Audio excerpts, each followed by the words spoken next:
हमारे साथ इस वक्त एसएसपी आरिफ अजीज साहब मौजूद हैं, जिनकी हुदूद के अंदर गुल प्लाजा जल के राख हो गया। आरिफ भाई, क्या हालात वाकया पेश आए कि गुल प्लाजा जल के राख हो गया? पानी वक्त पे नहीं आया, बाउजर नहीं आए, लोगों की भी गलतियां हैं कि तमाशा देखने के लिए, वीडियोस बनाने के लिए आप ट्रैफिक जैम कर देते हैं।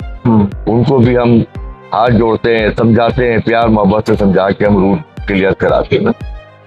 फिर हम ये देखते हैं कि कोई ऐसी कोई मिस्टेक तो नहीं है कि इतना माशाल्लाह जबरदस्त एक मॉल है, उसमें कितने इमरजेंसी एग्जिट थे, वहाँ पर आपके फायर एक्सटिंग्विश वगैरह थे कि नहीं थे, उन्होंने अपना कोई निशानात ऐसे थे, कोई वो इमरजेंसी एग्जिट्स आपकी उसके जिक्र कर रहे हैं आप? Exactly in case of emergency जो आप यूज करते हैं।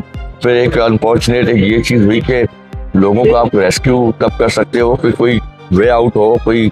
अब वहाँ पे जो विंडोज वगैरह थी वो बड़ी स्ट्रॉन्ग मजबूत ग्रिल लगाई हुई, सारी खिड़कियां बंद थी, सब बंद, ग्रिलिंग हुई हुई। जाहिर सी बात, तो उनका अपना बिजनेस माइंड था, मैं उनको गलत नहीं कहता हूँ, मगर जो मैं आपको बता रहा हूँ, जो ट्रेजेडीज, जो इश्यूज आए, जो प्रॉब्लम्स फेस करनी पड़ी सबको।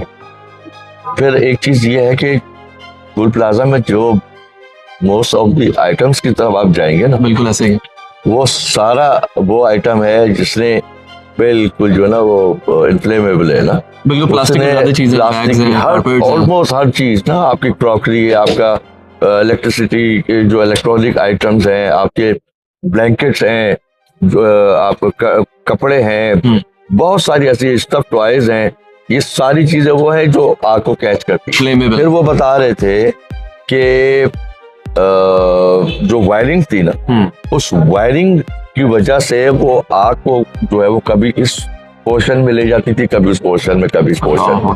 तो ये इतनी बड़ी आग नहीं थी, एक शॉर्ट सर्किट की एक आग थी जो कि एक शॉप पे लगी, और वो कहते हैं ना आधे घंटे में उससे दुनिया पलटी हुई। बिल्कुल ऐसे कि 1200 दुकानें जल के राख हो गई। 1200 दुकानें। फिर सबसे बड़ी बात ये कि कीमती जाने हैं, बेशक बेशक, ठीक है ना, जिनका कोई नेमुल बदल नहीं।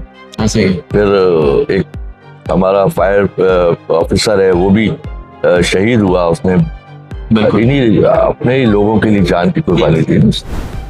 ऐसे ही अल्लाह उसकी भी दर्जात को बुलंद करे। और जो और अपील दरखास्त इल्तिजा करना चाहते हैं, मैं उनसे ये कहना चाहता हूँ कि आप जो ये समझ के आप खड़े हो के वीडियो बना रहे हो कि जी मैं ये मेरा फन है, वो फन नहीं है, वो आप पूरा एक जो प्रोसेस है ना उसको डिस्टर्ब कर रहे हैं। हमने जितना ज्यादा हमें ये प्रॉब्लम आया है ना, कि हम लोगों को रिक्वेस्ट करते रहे कि प्लीज आप थोड़ा सा रास्ता दें, एम्बुलेंसेज आ रही हैं, फायर ब्रिगेड आ रही हैं, स्नॉर्कल्स आ रही हैं, और हमें बहुत इश्यूज आए इसमें। बहरहाल फिर हमको कभी थोड़ी सख्ती भी करनी पड़ती है, फिर हमने थोड़ी सख्ती भी की, मगर हमें जरूरत क्यों पेश आए सख्ती करने की? पूरी दुनिया में आप देख लें, कहीं इमरजेंसी हो जाती है, कोई इस तरह की ट्रेजेडी हो जाती है, लोग दूर चले जाते हैं और रास्ते बना रहे होते हैं, और से जो काम करने देते।